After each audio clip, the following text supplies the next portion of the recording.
Devant l'arrivée progressivement dangereuse du changement climatique en Afrique, ce continent aujourd'hui affamé et pauvre doit impérativement lever un bouclier agricole lui permettant de dégager une riposte d'adaptation conséquente.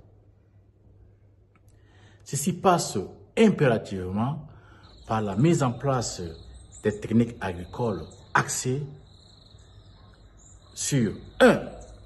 La rétention de l'eau et de 2. La rétention des nutriments dans le sol. Ces deux objectifs peuvent être atteints de manière simultanée par la mise en place des techniques agricoles telles que l'agroécologie, l'agroforesterie, l'agriculture de conservation, les périmètres bocagers, les réservoirs de rétention d'eau de surface, les barrages de sable, etc.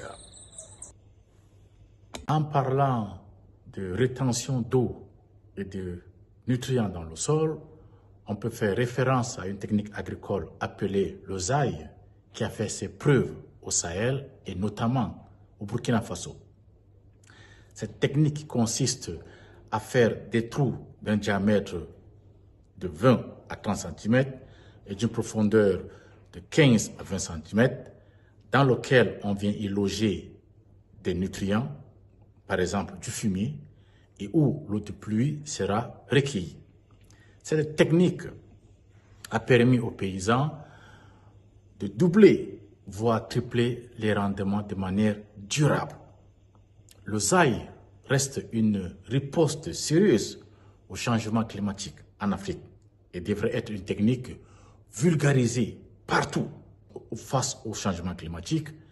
Entre faire 1 hectare de ZAI ou 3 hectares d'agriculture conventionnelle, le choix est vite fait. Si la crise agricole de 2008 a eu une conséquence temporaire et verticale sur les populations, c'est-à-dire qu'elle a affecté que certains individus dans une population, le changement climatique, quant à lui, il sera permanent. Il y aura un effet horizontal, c'est-à-dire que chaque individu dans la population sera affecté d'une manière ou d'une autre.